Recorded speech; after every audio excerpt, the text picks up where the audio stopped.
In the UK, there are two types of agency employment models.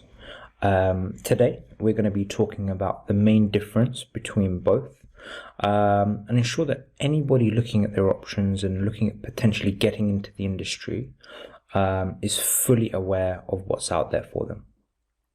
Guys, my name is S. Ahmed, aka EA Real Estate. Hope you guys are doing well. Welcome to another video. As usual, please like, comment, subscribe, and share this video. Right, so we are going to be starting with traditional agents first, just touching on some of their components and how it works. So with a traditional agent, typically they are they're employed agents who are on a basic salary. So that basic salary can be anything from 15 grand to 18 grand as a junior, going up slightly more for more experienced negotiators. And obviously depends on whether you're doing lettings or sales.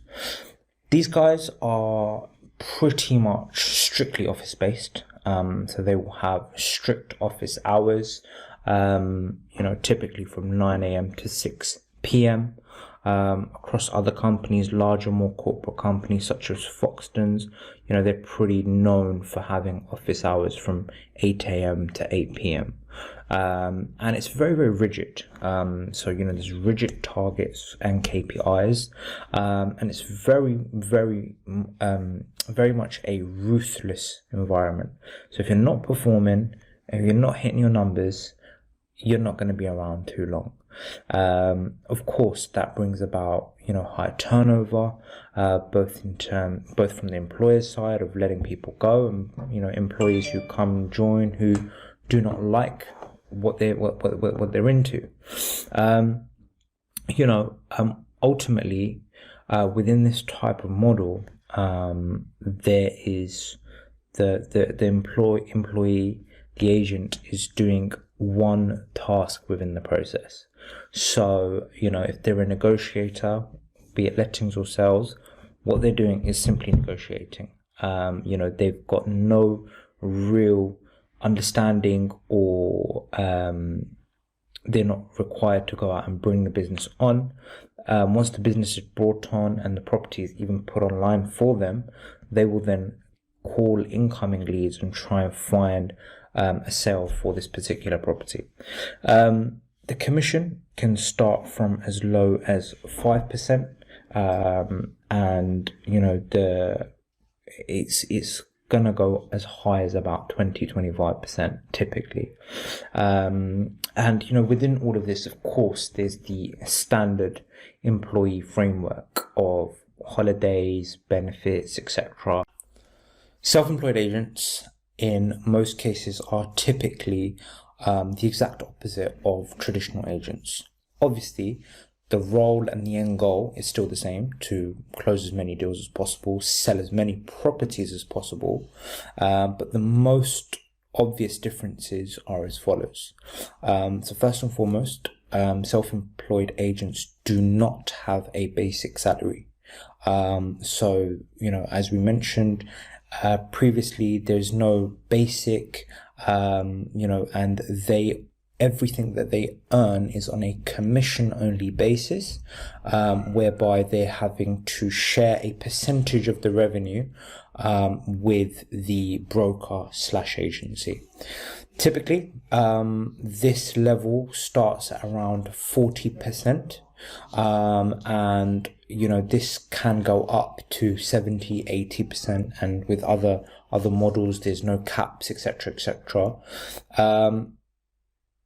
All of this entails one thing, and that is that the agent is responsible for their earnings. Without the agent's input, without the agent's work, there is nothing.